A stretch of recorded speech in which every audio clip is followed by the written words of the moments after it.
नमस्कार दोस्तों, एग्ज़ाम तक चैनल पर आपका हार्दिक स्वागत। प्रिंस कोचिंग क्लासेस के द्वारा ये जो चैनल चलाया जा रहा है, इस पर आपका हार्दिक स्वागत। आज का हमारा जो टॉपिक है वो है रक्त समूह। रक्त समूह के बारे में आज अपन अध्ययन करेंगे। तो देखिए, सबसे पहले रक्त समूह की जो खोज की वो कार्ल लैंडस्टीनर के द्वारा की गई। रक्त समूह को सबसे पहले कार्ल लैंडस्टीनर के द्वारा खोजा गया और इन्होंने एंटीजन के आधार पर, जो एंटीजन होता है इसको अपन हिंदी में बोलते हैं प्रतिजन, तो एंटीजन के आधार पर इन्होंने रक्त समूह को 4 वर्गों में बांटा। रक्त समूह ए, रक्त समूह बी, रक्त समूह ए बी और रक्त समूह ओ। अब देखिए, यहां पर एक बात और आपको ध्यान में रखनी है जो एग्जाम में पूछी जाती है। जो रक्त समूह ए वाले व्यक्ति हैं उनकी संख्या वर्ल्ड के अंदर लगभग 25% है और रक्त समूह बी वाले व्यक्तियों की संख्या 35% है और ए बी रक्त समूह वाले व्यक्तियों की संख्या लगभग 10% है और ओ रक्त समूह वाले व्यक्तियों की संख्या 30% है। जैसा कि अभी मैंने आपको यहां पर बताया कि कार्ल लैंडस्टीनर ने एंटीजन या प्रतिजन के आधार पर रक्त समूह को 4 भागों में बांटा है।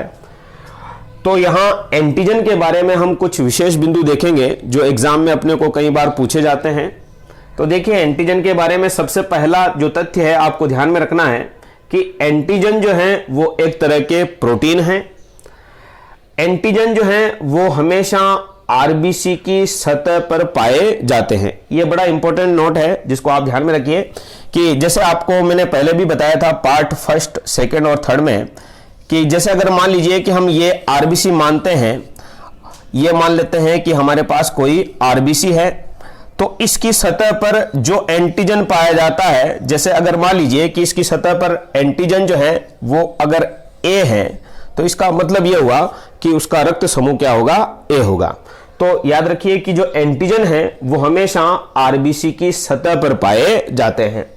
तीसरा बिंदु देखिए कि जो एंटीजन होते हैं ये 2 प्रकार के होते हैं और इनको हम अंग्रेजी के कैपिटल अक्षर के द्वारा प्रदर्शित करते हैं, एंटीजन ए और एंटीजन बी।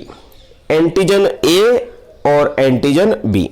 जैसे अगर मान लीजिए कि इस आरबीसी के ऊपर एंटीजन ए है, इसका मतलब यह हुआ कि इस व्यक्ति का जो ब्लड ग्रुप होगा वो ए होगा। और अगर इसी प्रकार से मान लीजिए कि हमारे पास ये कोई एक और आरबीसी है, ये मान लेते हैं कि ये अपने पास कोई आरबीसी है और मान लीजिए कि यहां पर मान लीजिए कि ये बी एंटीजन है, तो इसका अर्थ हुआ कि इस व्यक्ति का जो ब्लड ग्रुप होगा वो बी होगा।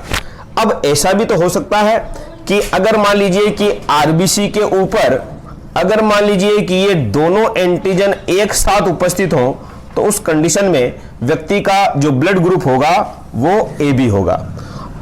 और अगर मान लीजिए कि आरबीसी के ऊपर किसी भी प्रकार का कोई भी एंटीजन नहीं है, जैसे अगर अपन यहां मान लेते हैं कि आरबीसी के ऊपर इस प्रकार का कोई भी एंटीजन नहीं है, तो उस कंडीशन में उस व्यक्ति का ब्लड ग्रुप जो है वो क्या होगा, ओ होगा। तो फिर अगला देखिए, अगला बिंदु आ रहा है, ये रक्त समूह का निर्धारण करते हैं। जैसा कि अभी यहां अपन ने देखा कि अगर किसी व्यक्ति की आरबीसी के ऊपर अगर एंटीजन ए हो तो ब्लड ग्रुप ए, अगर बी हो तो ब्लड ग्रुप बी, अगर ए और बी दोनों हो तो ब्लड ग्रुप जो है वो ए बी, और अगर बिल्कुल भी एंटीजन नहीं हो तो इसका मतलब उस व्यक्ति का ब्लड ग्रुप क्या होगा, ओ होगा। तो इसका मतलब यह हुआ कि एंटीजन के आधार पर हम रक्त समूह का क्या करते हैं, निर्धारण करते हैं। अब रक्त समूह का निर्धारण करने के लिए हमारे पास यहां पर एक छोटी सी सारणी है जिसको आप हमेशा ध्यान में रखिए कि जैसे हमने ये कहा कि ये जो है आरबीसी है, ये मान लेते हैं कि अपने पास कोई आरबीसी है और ये जो गहरा डॉट लगा रखा है ये अगर मान लेते हैं कि कोई एंटीजन इसकी सतह पर उपस्थित है, तो हम इसके आधार पर हम एक सारणी बना देते हैं कि अगर मान लीजिए कि इसके ऊपर एंटीजन ए है तो रक्त समूह ए, अगर बी है तो बी, और अगर ए और बी दोनों ही हैं तो रक्त समूह हो गया ए बी, और अगर आरबीसी के ऊपर कोई एंटीजन नहीं है तो उसका ब्लड ग्रुप क्या होगा, वो होगा। तो इस तरह से ये बात आपको ध्यान में रखनी है। साथ में आपको ये भी ध्यान में रखना है कि रक्त समूह ओ में किसी भी प्रकार का कोई एंटीजन नहीं पाया जाता। प्रतीक के रूप में भी आप देखिए शून्य दे रखा है। शून्य का मतलब ही होता है कि किसी भी प्रकार की एंटीजन इस ब्लड ग्रुप में नहीं पाई जाती है। तो यह बात कई कंपटीशन के एग्जाम में अपने को पूछ ली जाती है कि रक्त समूह ओ में किसी भी प्रकार का कोई एंटीजन नहीं पाया जाता। अब हम दूसरी बात करते हैं एंटीबॉडी की। जैसा कि कल मैंने आपको बताया था, पार्ट 3 में मैंने आपको बताया था कि जो आरबीसी है, आरबीसी के ऊपर हमेशा एंटीजन पाई जाती है और एंटीबॉडी जो है वो हमेशा कहां पाई जाती है, रक्त प्लाज्मा में पाई जाती है। और बनती जो है ये कौन बनाती है, एंटीबॉडी का जो फॉर्मेशन है, मैंने आपको कल भी बताया था कि एंटीबॉडी का जो निर्माण है वो बी लिम्फोसाइट के द्वारा किया जाता है और बनने के बाद वो रक्त के प्लाज्मा में आ जाती है। तो यहां एंटीबॉडी के संदर्भ में यहां कुछ इंपॉर्टेंट बिंदु देखिए। जो एंटीबॉडी है ये भी प्रोटीन के बने होते हैं। तो एंटीजन और एंटीबॉडी दोनों ही जो है वो किसके बने होते हैं, प्रोटीन के बने होते हैं। और दूसरा बिंदु जो है बड़ा इंपॉर्टेंट है, जैसा मैंने अभी आपको बताया कि ये रक्त के प्लाज्मा में पाई जाती हैं। और एंटीबॉडी जो है, यहां रक्त एंटीबॉडी की हम बात कर रहे हैं। वैसे अगर अपन देखें तो एंटीबॉडी जो है वो 5 तरह की होती है, लेकिन अगर रक्त की एंटीबॉडी की बात करें तो ये 2 प्रकार की मानी जाती है, स्मॉल ए और स्मॉल बी। यहां पर भी देखिए ये ए और बी है, यहां पर स्मॉल है ए और बी। तो यहां आपको ये हमेशा ध्यान में रखना है कि जो एंटीबॉडी होती है वो हमेशा एंटीजन के विपरीत होती है। इसी सारणी को यहां अपन देखेंगे कि जैसे मान लीजिए कि हमारे पास ये रक्त समूह है और तीसरा अगर हम इसमें देखें कि यहां जो इसमें एंटीबॉडी जो मिलेगी वो किस प्रकार से मिलेगी, वो देखिए यहां अपन लिख देते हैं एंटीबॉडी। तो देखिए यहां पर रक्त एंटीजन अगर ए है तो रक्त समूह कौन सा होगा, ए। इसका मतलब इसमें एंटीबॉडी कौन सी होगी, बी। यहां पर देखिए एंटीजन जो है वो बी है, रक्त समूह कौन सा होगा, बी। तो इसका मतलब इसमें एंटीबॉडी कौन सी होगी, ए। यहां पर देखिए कि एंटीजन जो है वो कौन सा है, ए बी। एंटीजन देखिए कौन सा है, ए बी। तो रक्त समूह कौन सा होगा, ए बी। और इसमें किसी भी प्रकार से यहां पर अपन देखेंगे कि एंटीबॉडी ए बी होगी और एंटीबॉडी बी भी होगी। और ओ में जो है किसी भी प्रकार का, यहां पर आप देखिए कि जो ब्लड ग्रुप है वो ओ है, ओ में किसी भी प्रकार का कोई एंटीजन नहीं पाया जाता। तो यहां पर एंटीबॉडी जो है, यहां पर एंटीबॉडी ए और बी होगी। यहां पर थोड़ा सा ध्यान में रखिए कि यहां एंटीबॉडी जो है वो नहीं पाई जाती। तो थोड़ा सा आप ध्यान में रखिए कि एंटीबॉडी जो है यहां पर नहीं पाई जाती। अब इसके बाद जो है हम बात करेंगे RH फैक्टर की। तो यहां देखिए RH फैक्टर को समझिए कि ब्लड ग्रुप जब खोजा गया तो ब्लड ग्रुप खोजने के बाद कहां ये जरूरत पड़ी कि RH फैक्टर भी होना चाहिए। तो देखिए ब्लड ग्रुप का उपयोग जो है वो कहां किया जाता है, तो ब्लड ग्रुप का उपयोग जो है वहां किया जाता है जब किसी व्यक्ति को अगर मान लीजिए ब्लड की आवश्यकता है। जैसे मान लेते हैं कि हमारे पास कोई व्यक्ति है और अगर मान लीजिए कि जो ब्लड दे रहा है वो कहलाएगा दाता, और जो ब्लड ग्रहण कर रहा है, जैसे मान लीजिए कि ये कोई व्यक्ति है और अगर ये ब्लड ग्रहण कर रहा है तो हम इसको मानेंगे ग्राही।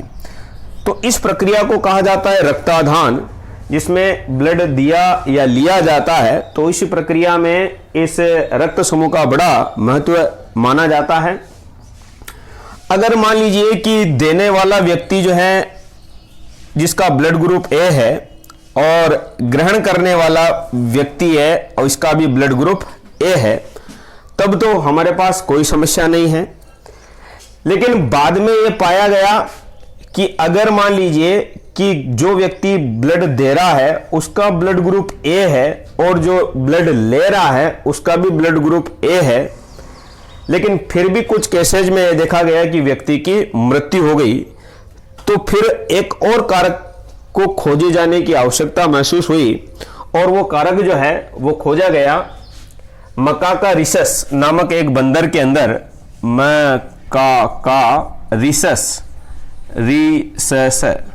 मकाकारिसस बंदर के अंदर जो है एक और एंटीजन खोजा गया जिसको नाम दिया गया RH एंटीजन। RH एंटीजन, ये RH एंटीजन जो है बाद में खोजा गया, हालांकि मकाकारिसस बंदर में, लेकिन बाद में इस एंटीजन का पता जो है वो मानव में भी चला। तो इस प्रकार से मानव के अंदर 3 एंटीजन हो गए। पहला मैंने आपको बताया था एंटीजन A, दूसरा हो गया एंटीजन B और तीसरा एंटीजन हो गया RH एंटीजन। अब यहां पर देखिए कि इसके संदर्भ में अपने को एग्जाम में बहुत सारे प्रश्न जो हैं वो पूछे जाते हैं, उनको यहां पर बड़े जो है संक्षिप्त में बताया गया है और इन्हीं बिंदुओं को आप अच्छी तरह से ध्यान में रखिए कि अगर आपसे पूछा जाए कि RH फैक्टर जो है वो क्या है, तो RH फैक्टर जो है वो एक प्रकार का क्या है, एंटीजन है। इसे हम एंटीजन के नाम से जानते हैं और वर्तमान में इस RH फैक्टर को हम डी एंटीजन के नाम से भी जानते हैं। इसे हम डी एंटीजन के नाम से भी जानते हैं। और इसकी जो खोजकर्ता वैज्ञानिक है वो कौन है, तो इसकी जो खोज की वो कार्ल लैंडस्टीनर और विनर नामक वैज्ञानिक ने मकाकारिसस नामक बंदर में की। इसके अलावा देखिए कि जिन व्यक्तियों के अंदर RH एंटीजन पाया जाता है, जैसे अगर मान लीजिए कि हमारे पास ये कोई व्यक्ति है और इसके अंदर अगर RH एंटीजन पाया जा रहा है, तो इसका मतलब ये व्यक्ति हो गया RH पॉजिटिव। तो यहां ब्लड ग्रुप क्या हो जाएगा, पॉजिटिव हो जाएगा। और जिन व्यक्तियों में अगर मान लीजिए RH एंटीजन नहीं पाया जाता है, उनको अपन कहेंगे RH नेगेटिव। तो ये जैसे मान लीजिए इसमें नहीं पाया जा रहा है, तो ये हो गया RH नेगेटिव। तो इइस प्रकार से ये देखा गया, स्टडी की गई, तो उसमें पता लगा कि विश्व के अंदर जो है वो लगभग 85% जो पॉपुलेशन है वो RH पॉजिटिव है। और भारत में अगर हम इसकी स्थिति को देखें तो भारत में जितनी भी जनसंख्या है उन व्यक्तियों के अंदर जो है लगभग 93% व्यक्ति जो है वो RH पॉजिटिव हैं और लगभग 7% व्यक्ति जो है वो RH नेगेटिव हैं। तो ये जो है डोमिनेंट है, प्रभावी हैं।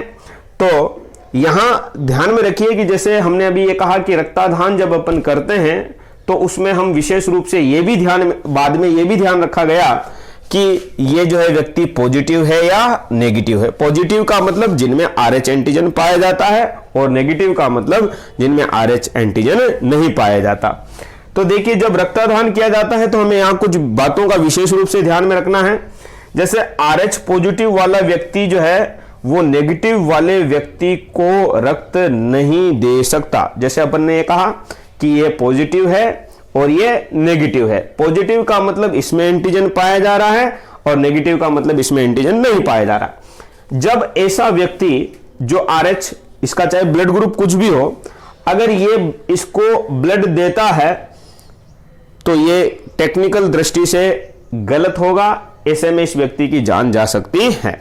तो यहां पर ध्यान में रखिए कि ये कंपटीशन की दृष्टि से आपको ध्यान में रखना है कि RH पॉजिटिव वाला जो है वो नेगेटिव को ब्लड नहीं दे सकता है, लेकिन RH नेगेटिव वाला जो है वो RH पॉजिटिव वाले को रक्त दे सकता है। अगर ये चाहे तो इसको रक्त दे सकता है, लेकिन ये इसको रक्त नहीं दे सकता। इसका रीजन क्या है? क्योंकि इसके अंदर ब्लड के अंदर जो है RH एंटीजन नहीं है, इसलिए इसमें किसी भी प्रकार का जो है वो एंटीबॉडी का फॉर्मेशन नहीं होगा। इसलिए अगर RH नेगेटिव वाले व्यक्ति का ब्लड RH पॉजिटिव वाले व्यक्ति को चढ़ा भी दिया जाए तो किसी प्रकार से कोई नुकसान नहीं होगा। लेकिन अगर RH पॉजिटिव वाले व्यक्ति का ब्लड RH नेगेटिव वाले व्यक्ति को चढ़ा दिया जाए तो कुछ केसेज में उसकी मृत्यु हो सकती है। तो यह ध्यान में रखिए कि इसका सबसे बढ़िया तरीका है अपने पास एक और, कि भाई समान समान को ब्लड जो है वो दिया जा सकता है या लिया जा सकता है। इसका अर्थ क्या हुआ? इसका अर्थ यह हुआ कि अगर कोई व्यक्ति RH पॉजिटिव है तो ये RH पॉजिटिव को ब्लड दे सकता है, अगर कोई व्यक्ति RH नेगेटिव है तो वो RH नेगेटिव को ब्लड दे सकता है। तो इस प्रकार से RH जो है फैक्टर है वो रक्त के आधान में भी जो है आवश्यक माना जाता है, लेकिन इसकी महत्वपूर्ण जो उपयोगिता है वो यहां अपन समझेंगे कि ये RH जो है फैक्टर, ये कहाँ इंपॉर्टेंट होता है। तो यहां पर हम एक उदाहरण के द्वारा इसको समझेंगे।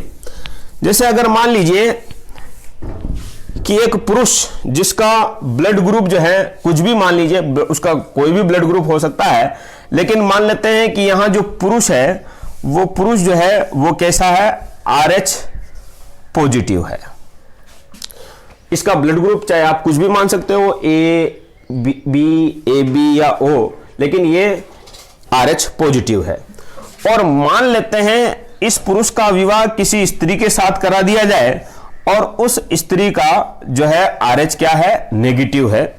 तो इस संदर्भ में आप समझिए कि ये स्त्री है, मान लेते हैं, जैसे उदाहरण के द्वारा अगर अपन समझते हैं कि ये मान लेते हैं कि कोई स्त्री है और ये स्त्री जो है मान लीजिए क्या है, ये स्त्री जो है RH नेगेटिव है, स्त्री जो है वो क्या है, नेगेटिव है। अब मान लीजिए ये स्त्री जो है वो RH धनात्मक युक्त शिशु का गर्भ धारण करती है, यानी कि इसके गर्भ में जो शिशु पल रहा है वो मान लेते हैं अपन RH पॉजिटिव। तो यहां पर देखिए क्या कॉम्प्लेक्सिटी जो है वो पैदा होगी, उसको समझने की कोशिश कीजिए कि यहां जो है स्त्री जो है वो RH नेगेटिव है और इसके गर्भ में जो शिशु पल रहा है वो RH पॉजिटिव है। तो ऐसी कंडीशन में पहली जो संतान होगी इस स्त्री के वो तो सामान्य होगी। तो जब डिलीवरी का समय होता है या तो उस दौरान जो है ये RH एंटीजन जो है वो माता के शरीर में प्रविष्ट कर जाता है। जैसे अगर मान लेते हैं कि ये RH एंटीजन हम इसको मान लेते हैं ये माता के शरीर में प्रविष्ट हो गया। जब ये माता के शरीर में प्रविष्ट होता है, चूंकि ये एक तरह का क्या है, एंटीजन है, तो इस एंटीजन के खिलाफ क्या बनाई जाती है, एंटीबॉडी बनाई जाती है। तो मान लेते हैं कि जैसे ये जो है वो ये क्या हो गई, एंटीबॉडी बन गई। तो ये एंटीबॉडी कोई एक दिन में या 2 दिन में नहीं बनती है, इसको बनने में लगभग 3-4 महीने या 6 महीने से ज्यादा का समय लगता है। अब ऐसी कंडीशन में अगर इसी स्त्री के द्वारा दूसरी बार जो गर्भ धारण किया जाता है और दूसरी बार भी अगर मान लीजिए कि इसके गर्भ में RH धनात्मक शिशु जो है वो होता है, तो उस कंडीशन में अगर यहां देखिए कि स्त्री के रक्त में क्या है, इस एंटीजन के प्रति निर्मित पहले से क्या है, एंटीबॉडी है। तो ये एंटीबॉडी जो है वो प्लेसेंटा के थ्रू जो है वो इस शिशु के अंदर प्रविष्ट कर जाएगी और जब ये शिशु के अंदर प्रविष्ट करेगी तो शिशु की RBC को क्या कर देगी, ब्लास्ट कर देगी, फाड़ देगी। तो इसी रोग को जो है हम कहते हैं इरिथ्रोब्लास्टोसिस फोइटिलिस। नाम को ध्यान से सुनिए, इरिथ्रो का मतलब होता है लाल रक्त कणिकाएं, इरिथ्रोब्लास्टोसिस यानी कि ब्लास्ट का मतलब फटना और फीटेलिस यानी कि फीटस के अंदर जो है RBC का फटना। तो इस स्थिति के दौरान जो है शिशु की जो है गर्भस्थ शिशु की जो है RBC फट जाएगी, नष्ट हो जाएगी और इस कंडीशन में जो है वो शिशु जो है वो माता के गर्भ में ही मर जाएगा। और इसी रोग को अगर हम देखें तो इस रोग को अपन कहेंगे गर्भ रक्ताणु कोरकता। तो इसको हम गर्भ रक्ताणु कोरकता के नाम से भी जानते हैं। और कई बार जो है कॉम्प्लेक्सिटी जो है उत्पन्न हो जाती है, बच्चे को गर्भ में ही पीलिया हो जाता है और उस कंडीशन में जो है वो शिशु की जान चली जाती है। तो इससे बचने के लिए अगर हम क्या करें, तो इससे बचने का सबसे बेहतर तरीका यह है कि डिलीवरी के दौरान या डिलीवरी के 72 घंटे पहले अगर इस माता को anti-D0 यानी कि RH0 के इंजेक्शन अगर इसको लगा दिया जाए तो ये क्या किया जाएगा कि ये जो है ये एंटीबॉडी जो है, जो माता के शरीर में पहले से जो एंटीबॉडी बनी है, ये इनको क्या कर देगी, निष्क्रिय कर देगी और ये प्लेसेंटा के थ्रू जो है वो शिशु में प्रविष्ट नहीं हो पाएगी और जिसके कारण जो है शिशु की जान को किसी भी प्रकार का कोई खतरा नहीं होगा। तो इस प्रकार से जो है anti-D के या RH0 का इंजेक्शन देकर जो है माता और शिशु को जो है वो आसानी से बचाया जा सकता है। दूसरा तरीका ये है कि अगर मान लीजिए कि भाग्य रूप से अगर मान लीजिए कि ये शिशु बच भी जाता है, तो ऐसे जो शिशु पैदा होते हैं इन शिशुओं को हम रिसस शिशुओं के नाम से जानते हैं या क्राइस्ट शिशु के नाम से जानते हैं। तो दूसरा तरीका यह है कि इस बच्चे का जो है ब्लड वो सारा निकाल कर, एक तरफ से सारा ब्लड निकाल कर दूसरी तरफ से इस जो है बच्चे को ब्लड दिया जाता है। तो इस प्रकार से RH एंटीजन का महत्व होता है, रक्ताधान में भी इसका महत्व होता है। और जब RH नेगेटिव स्त्री के द्वारा जब RH धनात्मक युक्त जो है शिशु का गर्भ धारण किया जाता है तो उस समय भी जो है RH एंटीजन एक महत्वपूर्ण स्थान रखता है।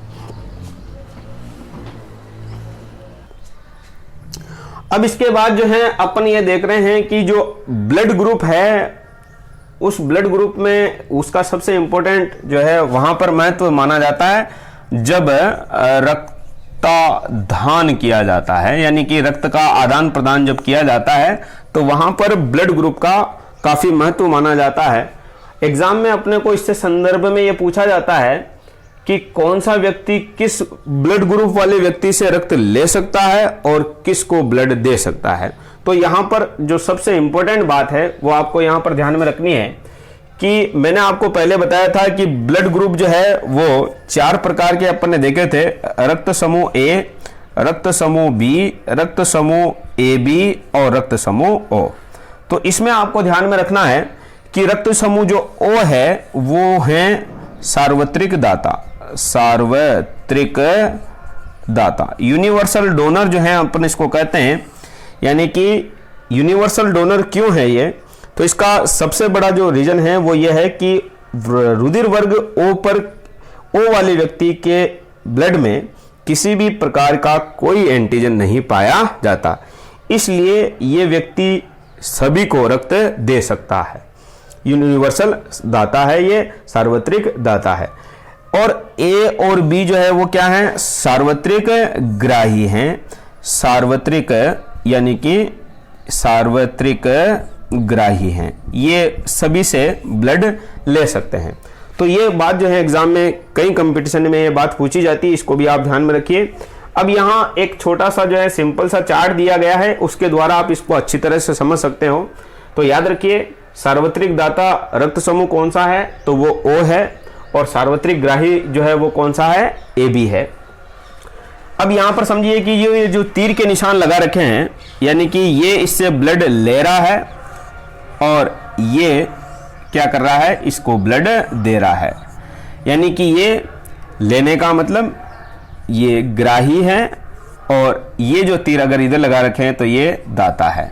अब हम ब्लड ग्रुप A के बारे में देखें तो देखिए A ब्लड ग्रुप वाला जो व्यक्ति है वो A से ब्लड को ले सकता है, O से ले सकता है, लेकिन ये किसको ब्लड दे सकता है, तो ये A को ब्लड दे सकता है और AB वाले को भी ब्लड दे सकता है। इसी प्रकार से अगर अपन देखें कि यहां पर अपने पास दूसरा ब्लड ग्रुप है B, तो ये देखिए ये किससे ब्लड ले सकता है, तो B वाला जो है वो B से ले सकता है और ये O से ले सकता है। और किसको दे सकता है, तो ये B को ब्लड दे सकता है और AB को ब्लड दे सकता है। तो ठीक इसी प्रकार से अगर अपन यहां देखें AB, अभी आपको मैंने बताया था कि AB जो है वो क्या है, सार्वग्राही है, यानी कि ये किससे ले सकता है, इन चारों से ले सकता है। तो देखिए ये A से ले सकता है, B वाले व्यक्ति से ब्लड ले सकता है, AB वाले से ले सकता है और O से ले, सब चारों ग्रुप आ गए। तो ये सार्वत्रिक ग्राही हो गया। और किसको दे सकता है, तो ये केवल AB को ही ब्लड दे सकता है। अब यहां पर हम आ गए O में, तो O के लिए देखिए ध्यान में रखिए कि ये सार्वत्रिक दाता है, इसका मतलब ये किस किस को ब्लड दे सकता है, ये A को दे सकता है, ये B वाले को ब्लड दे सकता है, ये AB वाले को दे सकता है और ये O को दे सकता है। लेकिन किससे ले सकता है, तो ये केवल O ब्लड ग्रुप वाले से ही ब्लड ले सकता है। तो इस प्रकार से अपन ने ये देखा कि ये जो ब्लड ग्रुप है इनका रक्तादान जब किया जाता है तो वो किस प्रकार से किया जा सकता है। अब देखिए कई विद्यार्थी जो है इस कंफ्यूजन में रहते हैं कि ये पॉजिटिव और नेगेटिव का मतलब क्या है। तो ध्यान में रखिए, इसका बहुत सिंपल तरीका मैं यहां पर बता रहा हूं कि अगर मान लीजिए कि किसी भी व्यक्ति का अगर हम ब्लड टेस्ट करते हैं तो ब्लड टेस्ट करने का एक जो सिंपल मेथड है उसको समझने की कोशिश कीजिए, जिससे कि आपको ये रक्त समूह जो है वो अच्छी तरह से समझ में आ जाएंगे। तो मान लीजिए कि हम एक साफ सुथरी स्लाइड लें, जैसे मान लेते हैं कि हमारे पास ये एक साफ सुथरी स्लाइड है और इस साफ सुथरी स्लाइड के ऊपर यहां 3 रक्त की बूंदें ले लेते हैं थोड़ी थोड़ी दूरी पर, 1, 2 और ये 3 रक्त बूंदें जो है अपन ने यहां पर रख ली। अब इन तीनों रक्त बूंदों में जो है मिलाया जाता है एंटी सीरम। तो एंटी सीरम कौन सा मिलाया जाएगा, इसमें मिलाया जाएगा एंटी सीरम ए, इसमें मिलाया जाएगा दूसरी वाली में एंटी सीरम बी और इसमें मिलाया जाएगा एंटी सीरम डी। तो देखिए यहां 3 सीरम होती है जिससे कि यह पता लगता है कि व्यक्ति का ब्लड ग्रुप कौन सा होगा। तो कैसे पता लगाएं, तो देखिए कि अगर मान लीजिए कि इसमें ब्लड फटता है तो इसका मतलब वो वही ब्लड उससे संबंधित होगा।